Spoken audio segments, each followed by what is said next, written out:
Malkangiri MV26 ग्राम घटिथिबा भयावह अग्निकांडरे प्राय 185 परिवार घर संपूर्ण भावे पोड़ी पाउंस हो जाइथिबारु ग्रामटीर स्थिति दयनीय होई पड़िछि।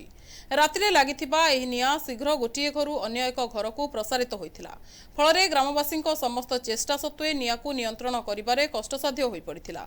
परे अग्निशम बाहिनी आसी प्राय 3 घंटार प्रयास परे नियाकु लिभाइथिले। एही दुर्घटनारे घर सहित धान चाउल लुगापटा जरूरी कागजपत्र मध्य नष्ट होई जाइथिबारु ग्रामवासी माने बेसहारा होई पड़िछन्ति एवं खोला आकाश तले दिन काटुछन्ति। परिस्थितिर गुरुत्व को बुझी ग्रामर लोके जिलापालଙ୍କୁ भेटी समान भावे क्षतिपूरण बंटन करबाकू दाबी करिसन्ति। जहा नहेले ग्रामरे अशांति सृष्टि हेबार संभावना रहिछि। प्रशासन पक्षरु घटनार तदंत और क्षयक्षति आकलन पाई निर्देश दिया जाइथिबा सहित यथाशीघ्र सहायता और पुनर्वासर व्यवस्था कराजिबो बोली आश्वासन मिलिछि। मो कलेक्टर ऑफिस रे आगे 10 तारिख रे गोटतर आइथिले आसीथिली जे हमर जे क्षयक्षति हेइथिला हमर गारे से अनुदान जेटा दान पड़ीथिला से तार पाई कंप्लेन देबा पाई आसीथिली। आगे गोट दिन 10 तारिख आसिले आज पुणी भी आज आसिले कि हमर गारे जे क्षयक्षति हेइछि जे असुविधा हेइछि जे पैसा सरकार अनुदान करछि से हिसाब रे अनुदान हेइ नै बोली आमे इया करूछि। मते 5000 टंका देले मोर घर मोर आपन ए पर्यंत जाके चार्ज करि पारे मोर घर मो एबे भी रेडी कोले सेंतिया का पड़िछि मोर सब किछि मोर किछि नै बोले तो मु रास्तार लोक मोर किछि नै एंती सब नष्ट करी कि मते जदि 5000 टंका देबे अनुदान रे आमे कंती खर्च हो सेही हिसाब रे आमे विचार पे कलेक्टर पाखरे आगे 10 तारिख रे आसिले आज भी आसिले ए विचार पे आमे आसिले मु आमे 26 नंबर मोना सुधीर मंडल मु आज कलेक्टर पर आस्थिले गत 10 तारिख रे आमे कलेक्टर पर आस्थिले एई जे दंगा जो गंडगोल हेतिला हम भितरे सेटा गोटे जहा सरकार गोटे हमको पुण्य से दाणी देथिला। आमे चिंता करथिलो जे ना आमे समस्ते जहा सरकार पैसा देछि सेही पैसा नै करी आमे समस्ते आमे जीविका निर्वाह करे बोले भाबिथिला आमे किंतु संपूर्ण सेटा विफल हेछि। संपूर्ण भावे टंका जो बंटा हेछि अनियमित भावे टंका बंटा हेछि।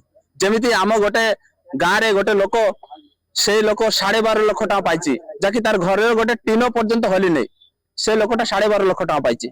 आमे सरकार पाखरे आमे एतिकी अनुरोध करूछु जे पुनर्बार विचार करिकि आमे जेमति आमे बंची पारिबो तार गोटे सुव्यवस्था करिया पाई आमे सरकार पाखरे आमे अनुरोध करूछु। मो ना सृष्टिधर हालदार आ मो बंगली समाज रो सदर यूनिट रो वाइस प्रेसिडेंट अछि जो कलेक्टर को द्वारस्थ हिचंती MV 26 नंबर गाँ रो प्राय 150 ऊपर हबो माँ एवं छोट छोट पिला संगे आरंभ करी बुढ़ा पर्यंत लोक माने असुस्थ अवस्था रे मध्य कलेक्टर को द्वारस्थ हिचंती। आ पूर्व रे मध्य 2 दिन एमान आसीथिले कलेक्टर ऑफिस एवं तहसीलदार ऑफिस को बोलुचंती। कारणटा या जे जो गाँ पोड़िकी बहुत क्षति होता आम देखी से गाँव किसी नथिला जदि तहसीलदार एवं सरकार कर्मी माने अनुधान करिकनिकी भाव में आकलन कर क्षतिपूरण पाई किसी सरकार कही आम क्षतिपूरण यथेष्ट न पारे पहुंचेबू।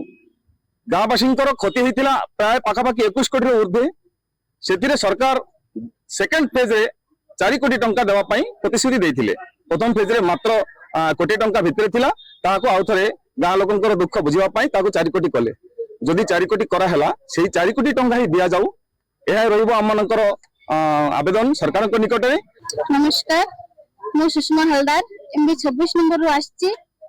हम गारे जे 7-8 तारिख रे जा भंगाचरा हेतिला से विषय रे हम सरकार जे अनुदान देले से हिसाब रे हम केही भी से समान पाइलिनी सर जार जे जार बेसी क्षति हो गला से माने कम पाइछि जार जा माने जे क्षति हेनी से माने 5 लाख 10 लाख 15 लाख एमिति भी पाइछि एमिति कोन पय हला सर सरकार को हम दाबी जानुछे जे पुनर्बार विचार करी सेटा करंतु दाबी जदि न सुनबा हम राज रास्ता रे ओलेबी सर पुनर्बार आउ थरे कलेक्टर सरपंच को आसीबी राज रास्ता रे ओलेबी।